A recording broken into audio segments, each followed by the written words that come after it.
Assalamualaikum warahmatullahi wabarakatuh. Halo semuanya, apa kabar? Semoga selalu dalam keadaan sehat ya.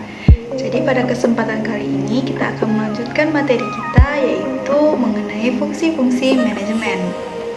Sebelumnya, perkenalkan, nama saya Putri Ramadhan Azwardi, NPM A1M020003 dari kelas 4A Program Studi Pendidikan IPA. Pada kesempatan kali ini, video ini dibuat dalam rangka untuk memenuhi tugas mata kuliah pengelolaan pendidikan dengan dosen pengampu Bapak Dr. Muhammad Kristiawan, Magister Pendidikan. Baik, pada materi fungsi-fungsi manajemen ini, apa yang akan kita bahas? Yang pertama, kita akan membahas mengenai perencanaan. Yang kedua, pengorganisasian. Yang ketiga, penggerakan. Dan yang keempat, pengawasan. Nah, yang pertama yaitu perencanaan. Jadi fungsi perencanaan itu adalah sebagai pedoman pelaksanaan dan pengendalian, menentukan strategi pelaksanaan kegiatan, menentukan tujuan atau kerangka tindakan untuk mencapai tujuan tertentu. Nah, dalam menentukan rencana itu sendiri haruslah dilakukan secara matang dengan melakukan kajian secara sistematis sesuai dengan kondisi organisasi dan kemampuan sumber daya, dengan tetap mengacu pada visi dan misi organisasi. Nah, perencanaan itu sendiri merupakan untuk menentukan apa yang seharusnya dicapai dan bagaimana cara mewujudkannya dalam kenyataan. Adapun langkah-langkah dalam perencanaan menurut Asmentri tahun 2012, yaitu yang pertama, kita itu harus menentukan dan merumuskan terlebih dahulu tujuan yang hendak kita capai. Setelah itu, kita teliti masalah atau pekerjaan yang akan kita lakukan sesuai dengan rumusan yang sudah kita ajukan tadi. Kemudian yang ketiga, kita mengumpulkan data sebanyak-banyaknya mengenai informasi yang diperlukan. Kemudian yang keempat, kita tentukan tahap-tahap atau rangkaian tindakan dalam kita menyusun perencanaan itu. Kemudian baru kita merumuskan bagaimana masalah-masalah itu akan dipecahkan dan bagaimana pekerjaan itu akan diselesaikan. Di samping itu, ada syarat dari perencanaan itu sendiri. Yang pertama, tujuannya dirumuskan secara jelas. Ya, kalau rumusan itu dirumuskan tidak jelas, nanti kita tidak bisa memecahkan masalah yang akan kita selesaikan. Kemudian masalah itu bersifat sederhana atau simple, yang artinya itu dapat dilaksanakan sehingga dapat mencapai sesuatu yang nantinya efektif ya. Kemudian yang ketiga, kita membuat analisis dan penjelasan secara serta penggolongan tindakan usaha yang direncanakan untuk dilakukan. Yang keempat, memiliki fleksibilitas. Dan yang kelima, planning yang didukung oleh ketersediaan sumber daya yang dapat digunakan seefisien dan seefektif mungkin. Kemudian selanjutnya, pengorganisasian. Jadi fungsi pengorganisasian itu diartikan sebagai suatu tindakan yang membagi tugas kepada orang-orang yang terlibat dalam kerjasama untuk memudahkan pelaksanaan kerja. Nah, pelaksanaan fungsi pengorganisasian itu dapat memanfaatkan struktur yang sudah dibentuk dalam suatu organisasi. Artinya apa? Artinya deskripsi tugas yang akan dibagikan itu adalah tugas berdasarkan fungsi dan struktur yang ada di dalam suatu organisasi itu sendiri. Menurut Sarwoto tahun 1978, ia mengungkapkan bahwa pengorganisasian itu merupakan keseluruhan proses pengelompokan orang-orang, alat-alat tugas, tanggung jawab atau wewenang yang sedemikian rupa sehingga tercipta suatu organisasi yang dapat digerakkan sebagai suatu kesatuan dalam rangka mencapai tujuan yang telah ditetapkan. Nah, selanjutnya proses dari organizing atau perorganisasian itu meliputi beberapa kegiatan. Yang pertama yaitu perumusan tujuan. Tujuan itu haruslah dirumuskan secara jelas dan lengkap, baik mengenai ruang lingkup sasaran dan sarana yang diperlukan serta jangka waktu dalam pencapaian tujuan itu sendiri. Yang kedua, penetapan tugas pokok. Nah, hal yang harus diperhatikan dalam penetapan tugas pokok ini ada dua. Yang pertama yaitu tugas pokok itu harus merupakan bagian dari tujuan. Ya, dan yang kedua, tugas pokok itu harus dalam batas kemampuan untuk dicapai dalam jangka waktu tertentu. Yang ketiga, ada perincian kegiatan. Nah, dalam perincian kegiatan ini, selain harus disusun secara lengkap dan terperinci, itu juga perlu diidentifikasi kegiatan-kegiatan yang penting dan yang kurang penting. Jadi bisa dipilah-pilah gitu. Kemudian yang keempat, ada pengelompokan kegiatan-kegiatan dalam fungsi-fungsi. Nah, kegiatannya itu yaitu kegiatan yang erat hubungannya satu sama lain, kemudian dikelompokkan menjadi satu. Nah, kelompok kegiatan itu sendiri sebagai hasil dari pengelompokan disebut dengan fungsi. Kemudian yang kelima ada departementasi, yaitu proses konservasi fungsi-fungsi menjadi satuan-satuan organisasi dengan berpedoman pada prinsip-prinsip organisasi. Dan yang keenam itu ada pelimpahan otoritas, di mana otoritas itu sendiri dapat kita artikan sebagai sesuatu kekuatan atau hak untuk bertindak, untuk memberikan perintah, untuk menimbulkan tindakan-tindakan dari orang lain. Kemudian selanjutnya ada staffing. Staffing itu adalah penempatan orang pada satuan-satuan organisasi yang telah tercipta dalam proses departementasi.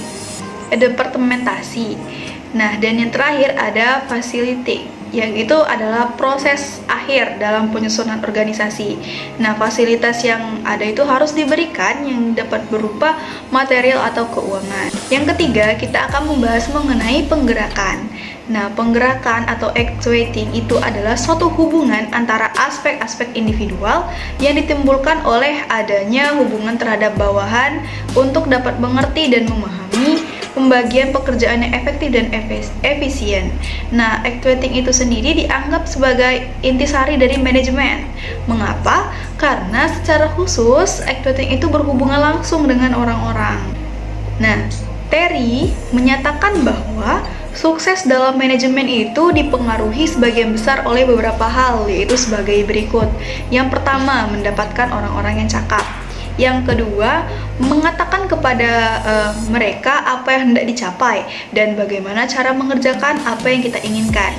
Yang ketiga, memberikan otoritas kepada mereka. Dan yang keempat, menginspirasi mereka dengan kepercayaan untuk mencapai sasaran.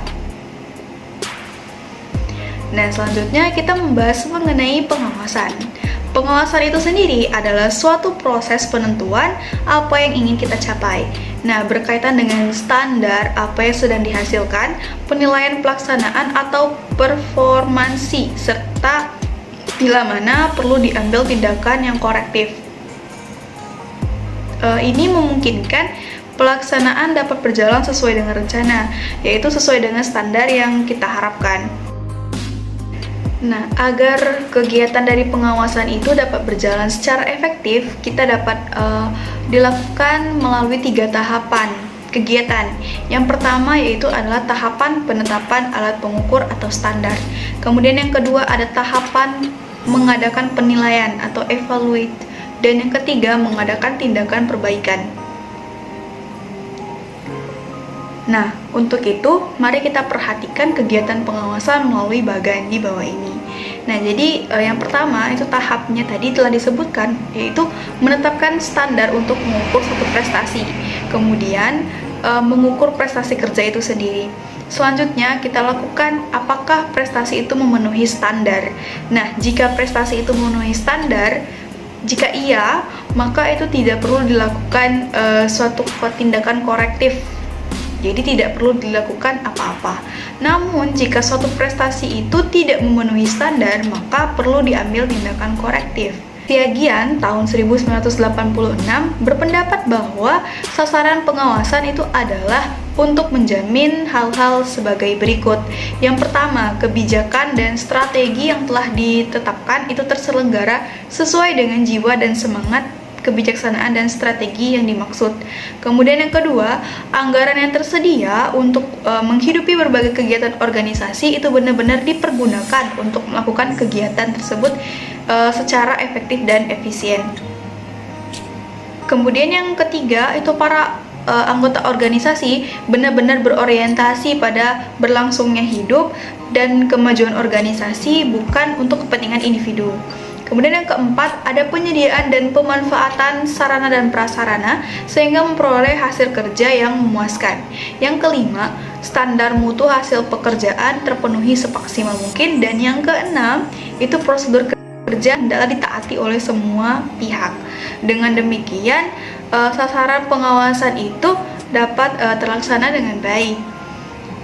Adapun menurut Manulang tahun 1987, fungsi manajemen itu sendiri terdiri dari yang pertama ada forecasting, yaitu kegiatan meramalkan, memproyeksikan, atau mengadakan taksiran terhadap kemungkinan yang akan terjadi sebelum sesuatu itu direncanakan.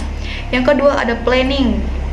Di planning itu juga termasuk budgeting, yaitu fungsi manajemen dalam menetapkan tujuan yang ingin dicapai oleh satu organisasi.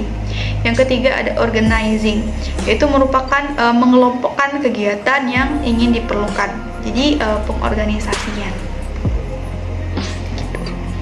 Kemudian yang keempat ada staffing atau assembling resource, yaitu berhubungan dengan penerapan orang-orang yang akan memangku masing-masing jabatannya. Yang kelima ada directing and commanding, yaitu fungsi manajemen yang berhubungan dengan memberikan bimbingan, saran, perintah-perintah ataupun instruksi. Kemudian yang keenam ada leading, yaitu ada beberapa pekerjaan leading. Yang pertama itu mengambil keputusan. Yang kedua, ia mengadakan komunikasi agar ada saling pengertian antara manajer dan bawahan. Yang ketiga, memberikan semangat, inspirasi, dan dorongan kepada bawahan agar mereka bisa bertindak dengan baik. Kemudian yang keempat, memilih-milih orang yang akan menjadi anggota kelompoknya. Kemudian fungsi manajemen yang ketujuh ada coordinating, yaitu melakukan berbagai tindakan agar tidak terjadi percecokan, kekosongan kegiatan. Jadi koordinasi itu sangat perlu agar tidak ada salah paham, miskomunikasi begitu. Kemudian yang kedelapan ada motivating, yaitu kegiatan dalam memberikan inspirasi, semangat, dan dorongan. Jika kita sebagai atasan memberikan inspirasi kepada bawahan, maka bawahan kita itu akan semangat. Dengan demikian, ia akan melaksanakan fungsi manajemen itu dengan baik. Yang kesembilan, fungsi kesembilan ada controlling, yaitu kegiatan mengadakan penilaian, mengoreksi pekerjaan. Nah, di controlling ini, sebagaimana manajemen yang telah dilaksanakan, jadi perlu diadakan evaluasi atau penilaian. Jadi kita bisa tahu mana manajemennya sudah terlaksana dengan baik dan mana yang belum. Dan fungsi yang ke-10 ada reporting, yaitu kegiatan menyampaikan atau melaporkan perkembangan atau hasil kegiatan. Jadi setelah melakukan evaluasi, penilaian, dan mengoreksi pekerjaan, jadi selanjutnya itu kita laporkan perkembangan atau hasil kegiatan bagaimana, apakah berjalan dengan baik atau tidak. Nah, demikianlah materi kita mengenai fungsi-fungsi manajemen. Semoga dapat dipahami dan semoga bermanfaat.